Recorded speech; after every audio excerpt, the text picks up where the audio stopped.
What's up, hockey people? I'm Pete. Welcome to episode 2 of Pete's Puck Talk. Alright, that's the name I'm going to go with. I got a few suggestions from everybody. I hope you guys like the opening graphic that I made. That's what I'm going to go with for now. Hope you guys like it, share it, subscribe. Let's do it. So to start off, let's recap the Vegas draft. Some of the notable selections that Vegas took, there's definitely Jonathan Marchessault comes to mind. It's 30 goal scorer for the Florida Panthers. Former Bolt. James Neal, another big pickup for them. We kind of saw this one coming out of Nashville. He's another perennial 20 goal scorer, so they've got some offense up front there. A pickup that they got from St. Louis was David Perron. Bounced around a little bit around the league, landed back in St. Louis recently, and now is a Vegas Golden Knight. Let's see if he can put him on a line with James Neal and Marchessault. I don't know. Not to mention Jason Garrison got plucked from the Bolts. It was sad to see him go. He's a beast out there. He scored the very first 3-on-3 overtime goal in history. They got a good one in Jason Garrison there. Not only a good hockey player, but a good person. He's going to be sadly missed in the locker room, unfortunately. The one that everyone saw coming was obviously Marc-Andre Fleury. They got themselves a bona fide goalie, a guy who's won a cup, several.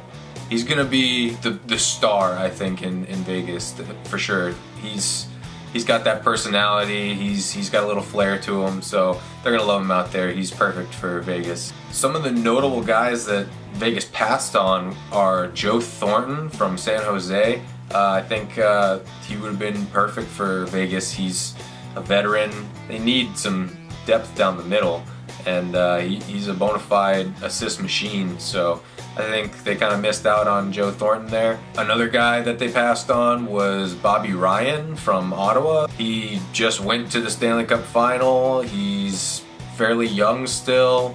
Probably could have made him a cornerstone of your franchise. I don't know, for some reason they went with Marc Methot on defense. They took a lot of defensemen, and Marc Methot is definitely a good one. But they missed out, I think, on Bobby Ryan. That's a huge miss there. Also, Troy Brouwer from Calgary. I thought you got a cup winner there, veteran. I mean, I thought that was a no-brainer.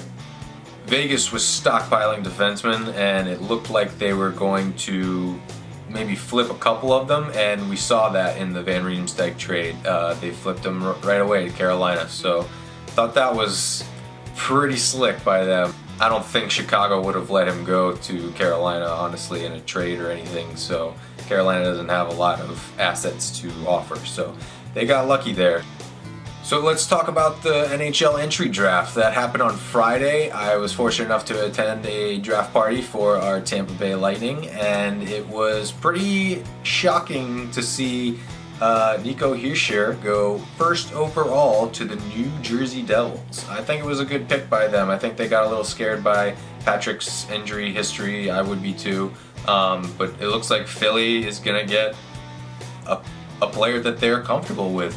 They obviously had him in, and they checked with their doctors, and they were comfortable to pick him. So they're pretty comfortable that his injuries are in his past, and they feel like they've got a #1 overall pick. It'll be interesting to see these two, how that pans out. It was fun to watch Austin Matthews and Patrick Laine last year. This is going to be another good rivalry. We got New Jersey and Philly, so it's perfect. So like I mentioned before, there are a few trades that happened right before the draft. Some big trades with some big name players. I mentioned the Derek Stepan trade to Arizona. In return, they got a first-round pick, which they were able to move up to #7 overall. I also mentioned earlier the Brendan Saad trade for Artemi Panarin. This trade was very baffling to me.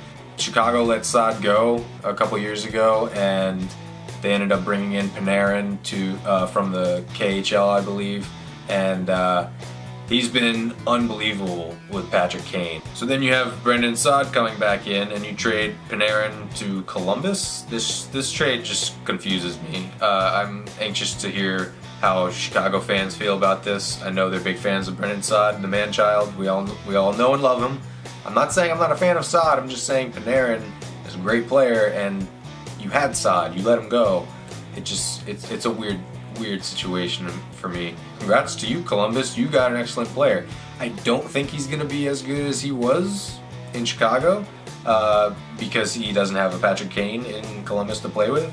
It'll be interesting to see who he does play with. He might have a decent season. We don't know. But I'm anxious to see how this pans out because it's a weird one to me.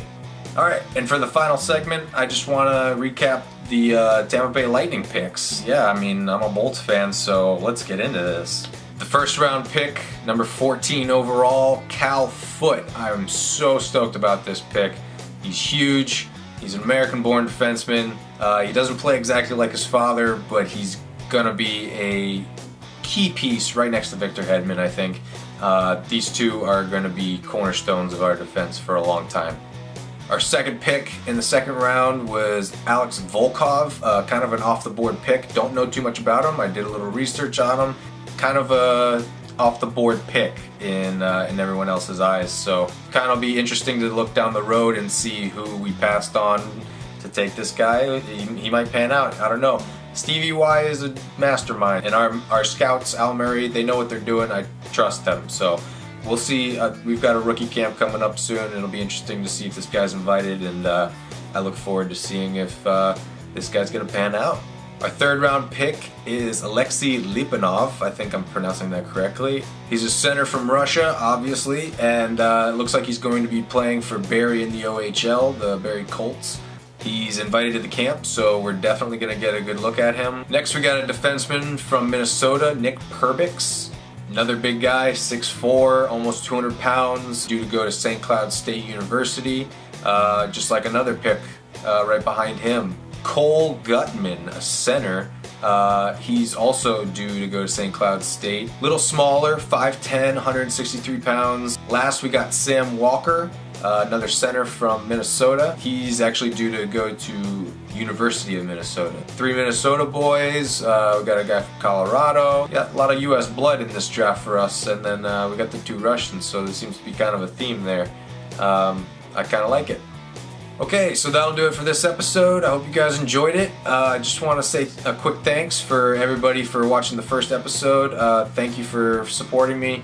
I got a lot of feedback from people, and it all seemed to be good so far. I definitely was nervous at the beginning. I'm still trying to work on that. I appreciate your encouragement. It really keeps me going. Trying to get better at graphics and everything, as you can see. My lighting's better on this episode, I hope, and just trying to work on things and make it look a little more professional. And I take all feedback and input, please. Hope you guys like the video.